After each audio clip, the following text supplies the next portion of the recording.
شكرا شلونك؟ أخبارك أمورك؟ والله الحمد لله يبقى شوية كلنا بالمحاضرة. نعم. تمام هي الإشكالية أن عدد الفايلات يعني فايل كثير كلش عدد الفايلات كثيرة. اختصرتوها ساعتين خلينا نعمل جزئين أحسن إن شاء الله. حتى نتحمل هذه الساعتين إن شاء الله وعندنا قبل محاضرة دي إم تي. نحاول نخلص الجزء ونتفق على اختلاف بالليل أو على الصبح.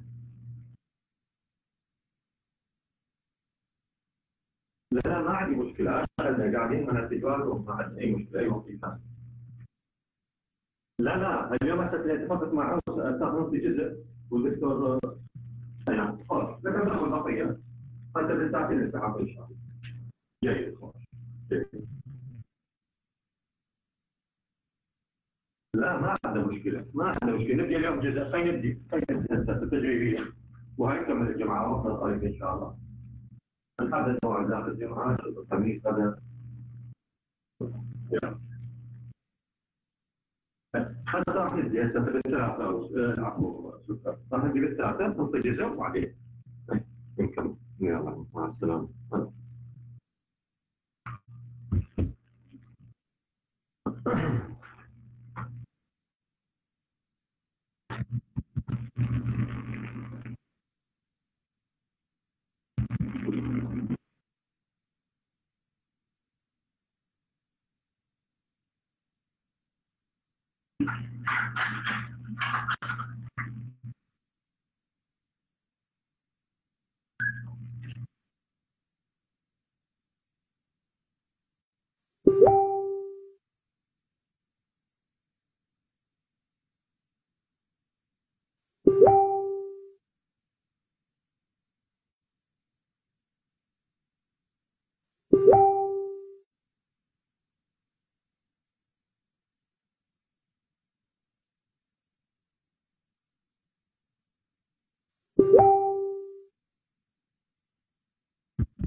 الصوت واضح. بسم الله الرحمن الرحيم.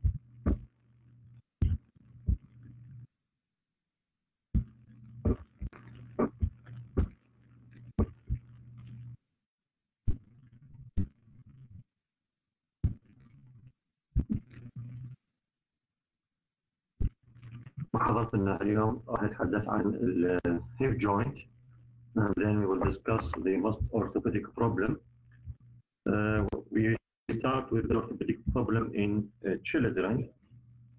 We will discuss the DDH, developmental dysplasia of the hip. First of all, we must know the anatomy of the hip joint.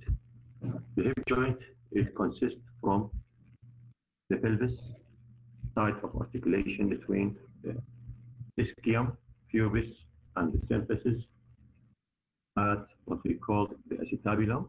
The acetabulum, it is articulate with the head of the femur, and this will form what we call the hip joint.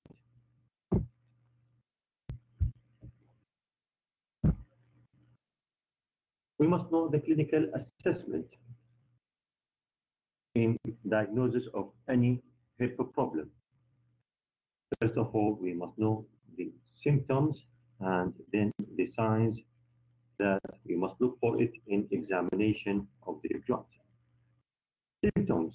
Most important symptoms is pain. Pain, one of the important symptoms that usually the patient presented and bring him to ask about the problem. Pain arising in the hip joint is felt in the groin, down the front of the thigh, and sometimes the pain is felt only in the knee joint. Occasionally, the knee pain is the only symptoms. Pain at the back of the hip is seldom from the hip joint. It is usually derived or radiated from the lumbar spine. So the pain, real hip pain, is in the front of the hip or radiating to the knee. Sometimes the knee pain is the only symptoms. Stiffness is other symptoms, may cause difficulty with putting on socks, or the patient can feel difficulty in sitting in low chair. Limp is a common, and sometimes the patients complain that the leg is getting shorter than the other side. Walking distance, the patient sometimes feel that the walking distance starts to decrease, and the patient start to use a walking stick to help him move. Time with the patient is upright position. We must look for the gait of the patient. We have antalgic gait, different types of gait, antalgic gait, limping gait, and Trendelenburg large gait. Antalgic gait, it is usually a result from pain. When there is a pain in the hip joint, the patient tries to jump, to move the limb fast. So it is called antalgic gait. Limping gait, it is like in a short leg, the patient starts to limp. And there's limping gait seen in many orthopedic problems. One of that is DDH, developmental dysplasia, neglected developmental dysplasia of the joint. Friedrich Trendelenburg, we have a special test that we must check all patients, adult patients, in complaining of hip problem by what we call the Trendelenburg test. the patient is asked to stand up and unassisted on each leg in turn. While standing on one leg, he or she has lifted the other leg by bending the knee up, as you see in this picture.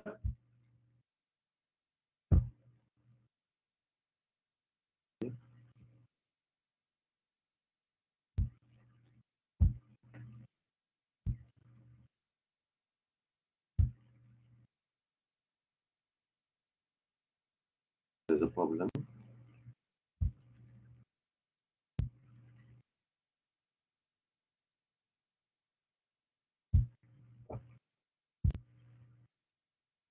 Have a problem.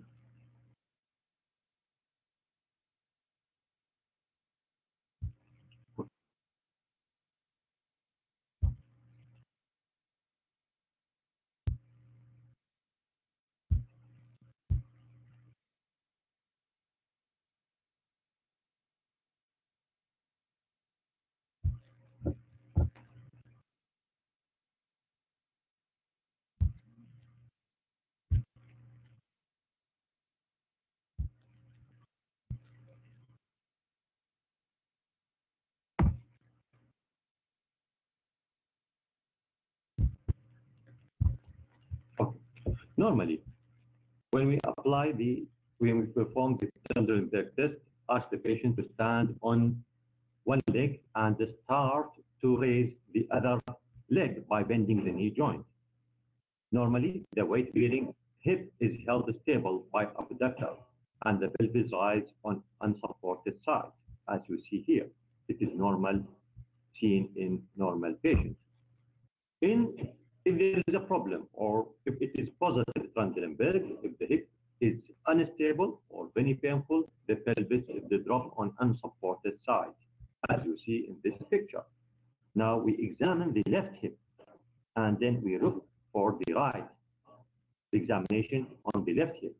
Weakness of the abductor, or if there is problem in the left hip, this will give us a Trendelenburg positive test. A positive Trendelenburg test, when we find it in dislocation or subluxation of the hip joint, weakness of abductors, shortening of the femoral neck, and in the presence of painful disease in the hip joint. All these give us a positive Trendelenburg test, as you see here. If you compare this to previous picture, this is a normal. The patient can do full abduction of the pelvis and raise the right hip, and the left hip is well supported. And if there is a problem in the hip, we will see that the hip is dropped on the examination side.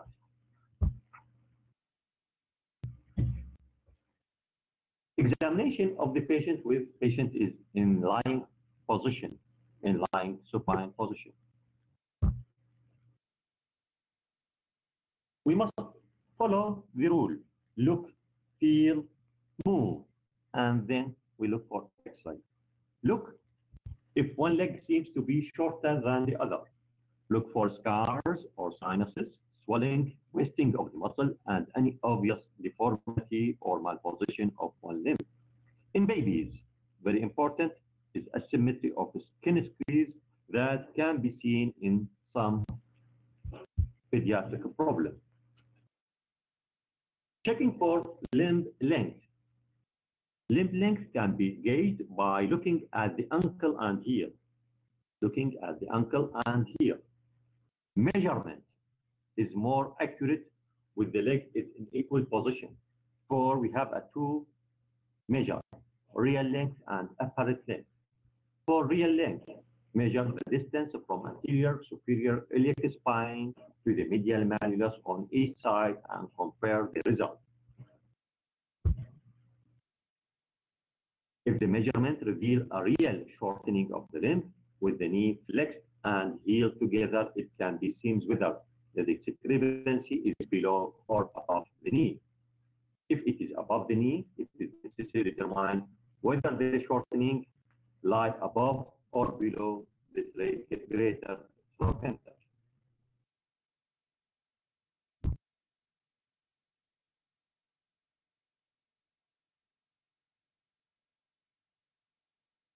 If there is no real length discrepancy between the two limbs and there is incorrectable pelvic tilt, and what we mean by it will mean fixed tilt of the pelvis. Now we go to check the apparent length and should be measured by using this fixed point in the body. We have, for example, xibisternum, and we take it as a point for check, and then we measure the distance from the xibisternum to the median malleolus.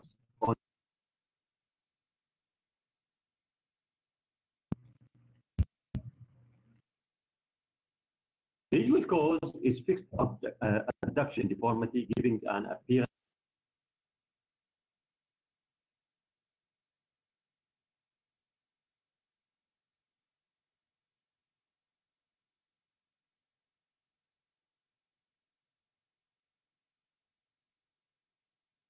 now. We go to the second step, is feeling for bone contour, bone structure. Bone contour are felt when leveling the pelvis,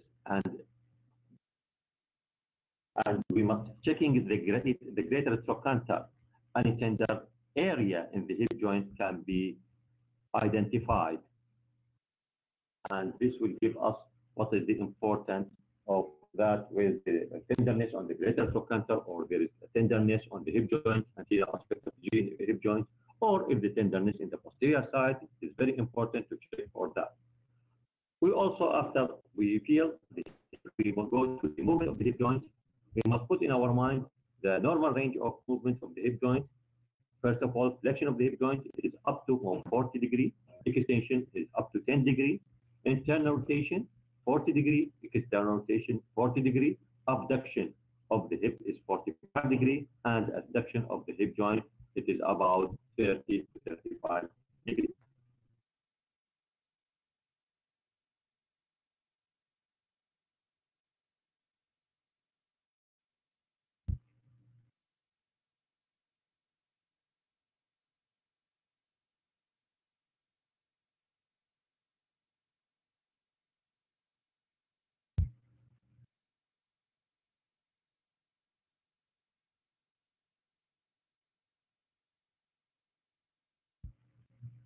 Assessment of hip extension is difficult. It is very important because any limitation can be easily obscured by movement of the pelvis. So extension sometimes can be missed. Thus, even a gross limitation of extension causing a fixed flexion deformity and can be simply masked by arching the back into excessive lordosis, and this will give us a false impression that the patient has no problem. So limited extension, very important, and we can overcome this problem by performing what we call Thomas test. Thomas test to check the stiffness of the hip joint. How we can do Thomas test? If you look to this picture, you can easily identify how we can do the test. Now, this lady have a problem, the problem in the left hip joint. If we raise this limb right side, if we free it, so the patient can overcome this flexion deformity of the hip by lower doses of the back, So in Thomas test, we do a flexion of the right hip to examine the left hip joint until the back touch the couch. How we can find it? We can identify that the back touch the couch by the examiner put his hand under the back, under the lumbar spine, until the patient, his back touch the hand. So we know that there's no any mask problem. And then look to the left side. If it is the side touch the couch, it is negative. If it is raised, so it is positive, and we can calculate the degree of flexion deformity of the hip.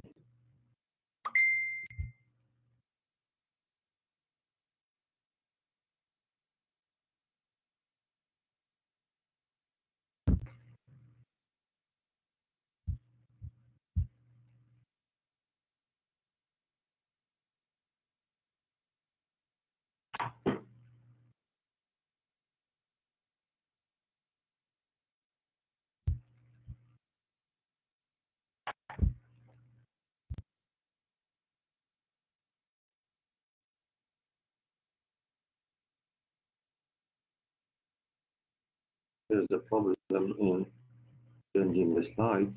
I don't know what to do.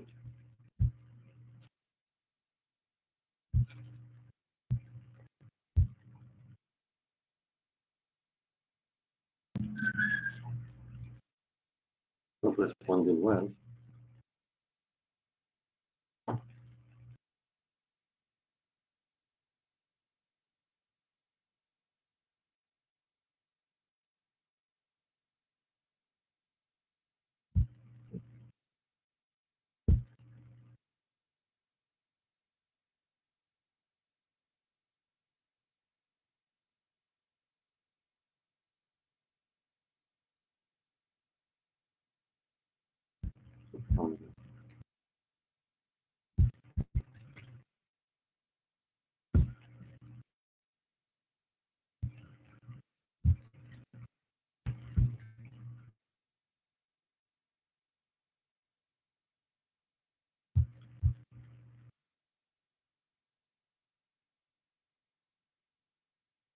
الأمور تمام يمكن طلاب لحد الآن؟ أي استفسار ممكن نجاوب على ما بس يحملنا السلايد اللي بعده.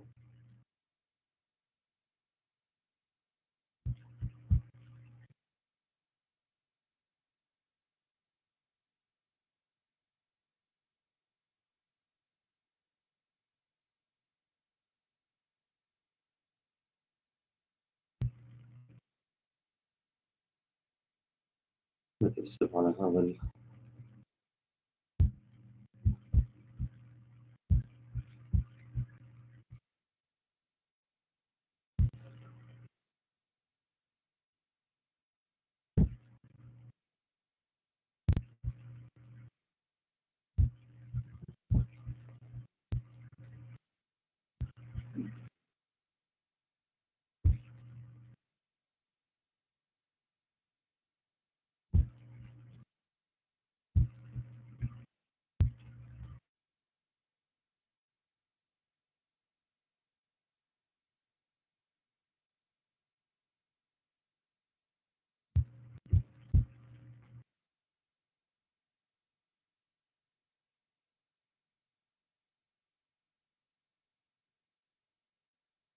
Okay. Now I will progress.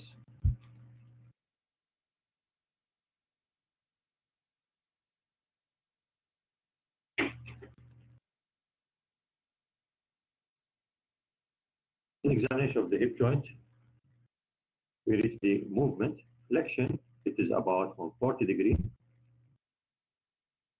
And this picture demonstrates the flexion to about 140 degrees.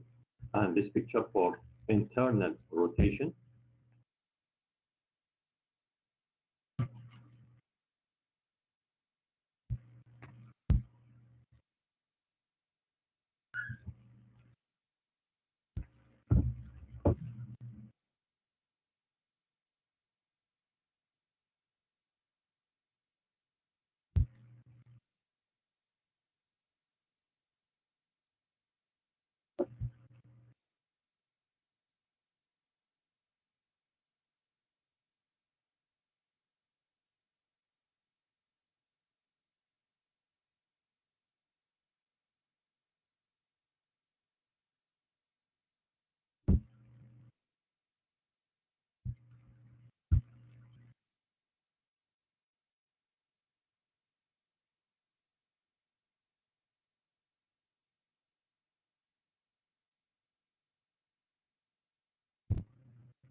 لا تسمعوني؟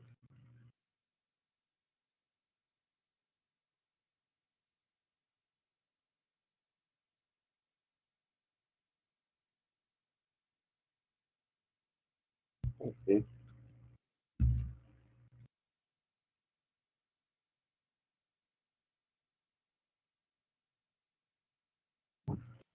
Before we go for important subject, we will start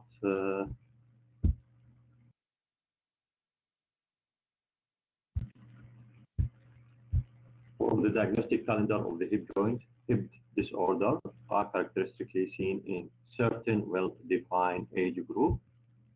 According to age group, we put in our mind the possible diagnosis.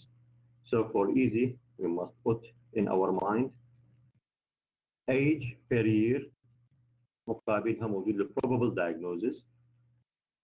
When we see baby, we put in our mind the important things that can face it, the developmental dysplasia of the hip. At age of 5 to 10 years, this per year. Fertile disease. By age of 10 to 15, it is a slipped capital femoral epiphysis. In adults, it is an avascular necrosis of the head of the femur. Osteoarthritis, very important cause of hip problem, and rheumatoid arthritis.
In developmental dysplasia of the hip, we must know femoral head deeply seated in the acetabulum by what? By the action of surface tension of the hip joint and synovial fluid that make it difficult to dislocate it. In DDH, in developmental dysplasia of the hip, this shape and tension is abnormal in addition to the capsular laxity. As you see here, this diagram shows the relationship between the head of the femur and the acetabulum. The head of the femur, it is lie deeply seated in the acetabulum. The shape of the head in relation to the acetabulum is a special type of joint called ball and socket joint. It is stable by the surface tension of the synovial fluid that is present inside the joint and by the tough ligament around the joint that keep it stable in its place.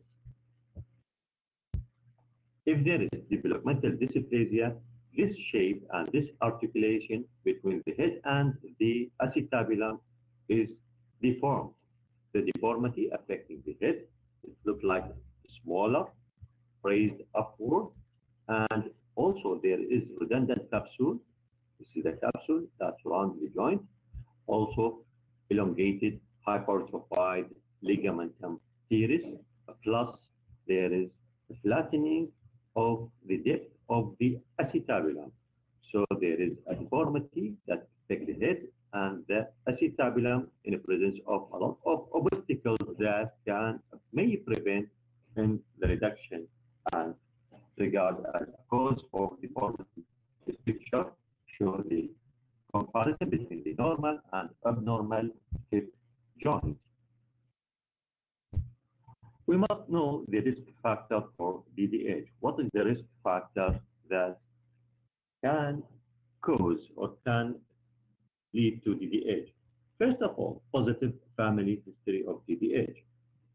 Firstborn child is another risk factor. 80% of the child in female. So the possibility of DDH affecting the female more than the male, or in the girls more than in the boys. Oligohydramnios, one of the important risk factors of the DDH. Presentation of the child in the abdomen or in the during the pregnancy, rigid presentation, one of the risk factors for developmental dysplasia of the hip. Swaddling is a very bad habit now. It is regarded as a cause or as a risk factor for developmental dysplasia of the hip. Left hip affected more than the right. The percentage is about 60%. Right, it is about 20%, and sometimes seen in bilateral in 20% of the children that has DDH. Torticollis may associate it with DDH, and also clubfoot can be seen in patients with DDH. All these regarded as a risk factor for DDH. The condition formerly known as congenital dislocation of the hip and now called developmental dysplasia of the hip. Previously, we called it CDH, and now the term is DDH. Why? Because the DDH comprises a spectrum of disorders. Shallow acetabulum is not dislocation of the hip alone. Sometimes shallow acetabulum, acetabular dysplasia, instability of the head of the femur in subluxation or dislocation, teratological form of malarticulation of the hip joint.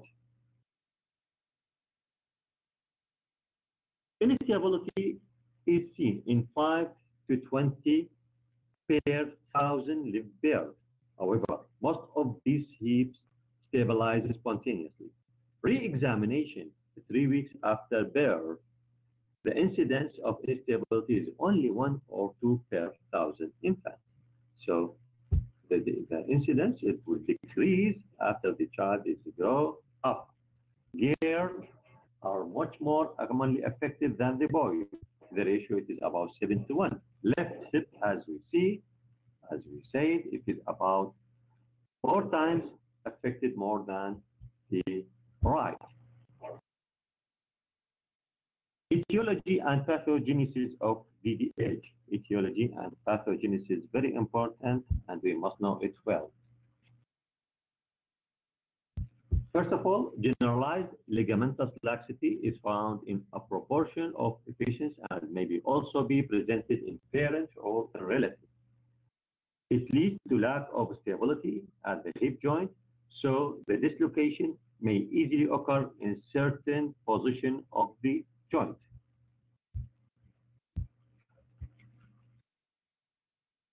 Genetic factors must be important for DDH tends to run in families and even entire population along the northern and eastern of Mediterranean seaboard. The special area, the developmental disability of the hip is presented there more than the other side of the world.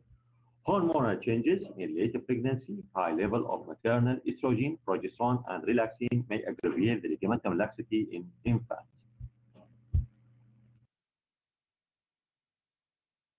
Intrauterine malposition, especially a rigid position or in a twin presentation of the, if there is a twin pregnancy, this will aggravate the possibility of the DDH.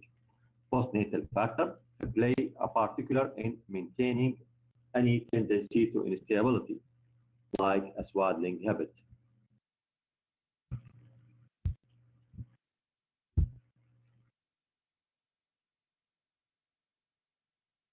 Pathology for DDH.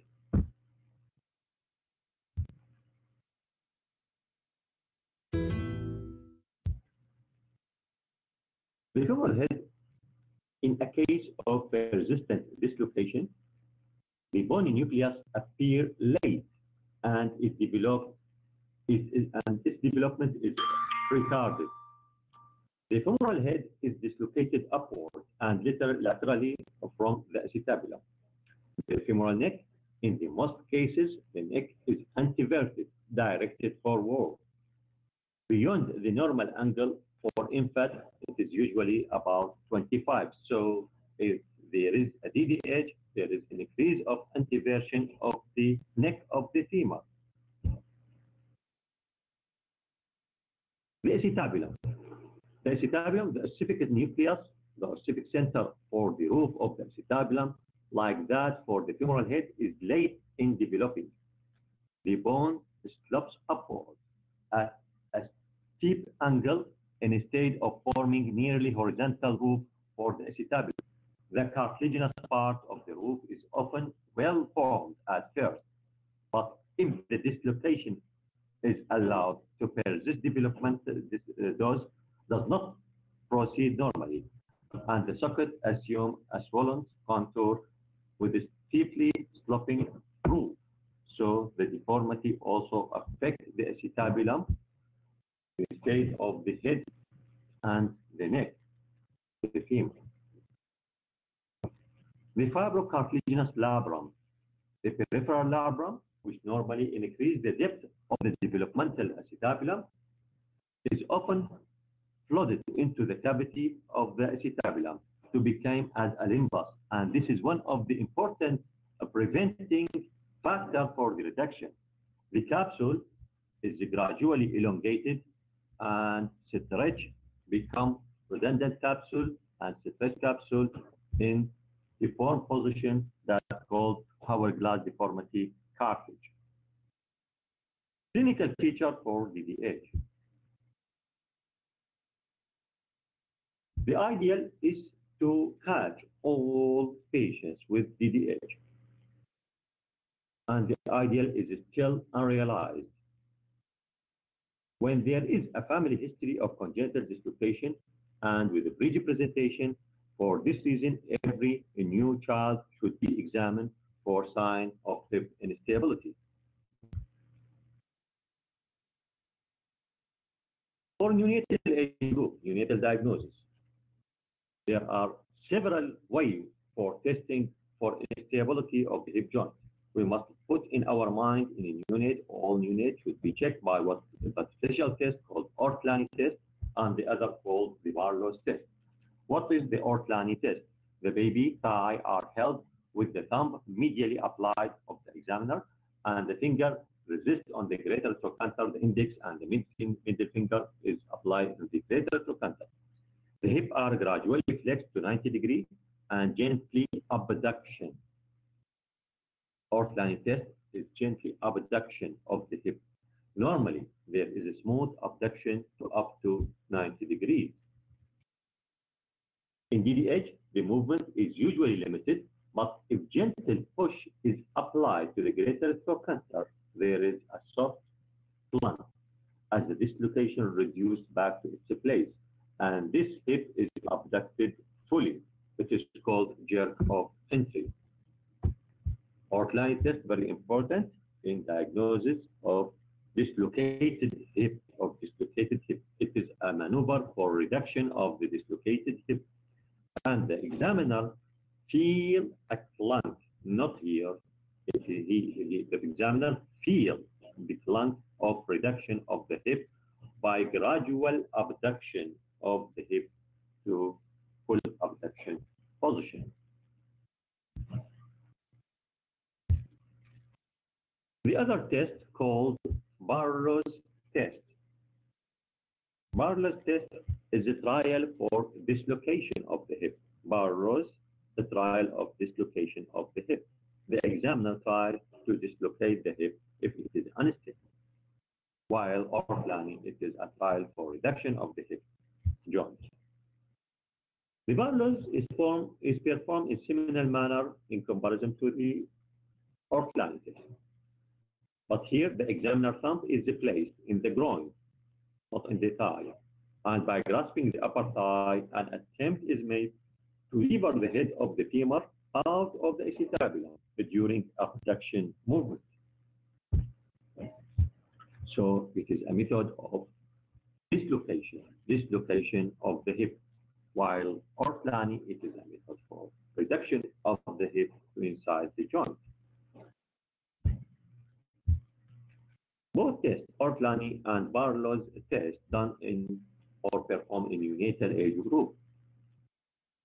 This comparison between the difference method, Ortlani and Barlow's test for developmental dysplasia of the hip checking.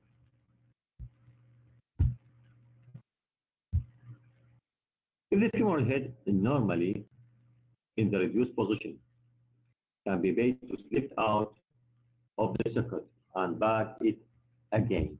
The hip is now classed as dislocatable or unstable hip. Sometimes we face the hip joint is in its place, but the joint is lax, and the examiner finds that the hip joint is unstable. It can easily dislocate and easily to reduce this hip joint called dislocatable, and the term is unstable hip joint is applied to such a patient. Every patient, every child less than 6 months of age with sign of instability. However, this slide, we should usually examine the hip joint by ultrasound. The ultrasound help us to find where is the problem and where is the defect. Because at age below 6 months, it is very difficult to identify the bony landmark of the pelvis. So we use the ultrasound to diagnose the defect in the hip joint. As you see here, we see the femoral head and the abductor and the ilium. By ultrasound, we can identify the femoral head, the abductors, and the iliac bone and the relationship between them. We also measure what we call the graph angle. The graph angle formed by the head of the femur and the iliac bone. It is normally above than 60 degrees. Above 60 degrees is normal. Below 60 degrees is abnormal. Late feature for DDH. What is the late feature for DDH in clinical examination?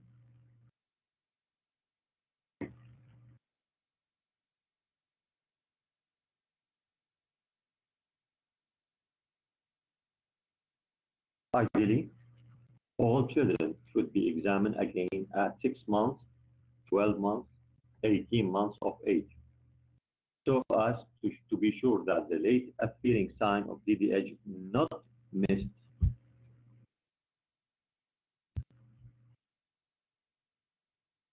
With unilateral dislocation, in this group, it is above age of 6 months, we look for skin crease, usually look asymmetry if it is unilateral. Hip joint does not abduct it fully, as you see in this picture.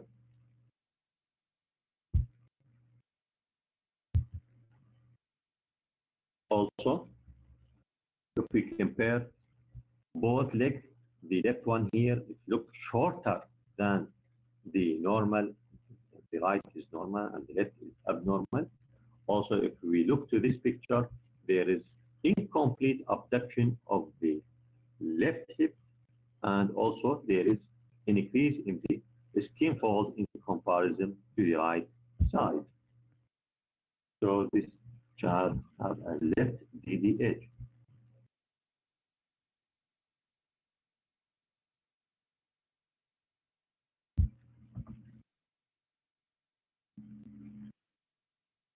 The leg in DDH is slightly short and externally rotated. And also, the some examination to the groin may feel that the femoral head is missing from the groin area. The child, if he would start to walk, he walks with limping gait. Galliardi sign, flexion of both hips and one side show real femoral shortening. Real femoral shortening. It is called Galliardi sign positive. In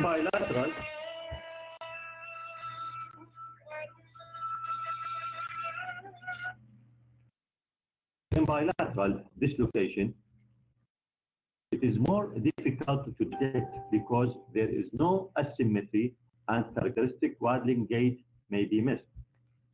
There is abnormal wide perineum. Abduction bilateral is reduced and limited abduction in both sides. So it is difficult, more difficult to diagnose bilateral DDH from unilateral DDH, whether right or left side.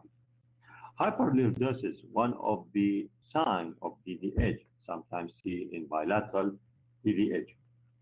Late walking is not a marked feature, but in children who do not walk by age of 18 months, DDH must be excluded.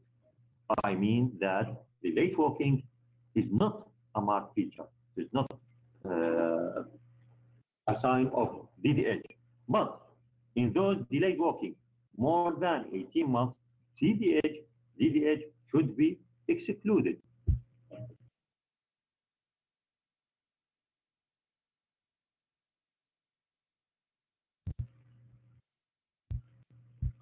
And I think now I finish these slides to be continued later on. شكرا للجميع. إذا أكو استفسار سؤال حول الموضوع أنا حاضر.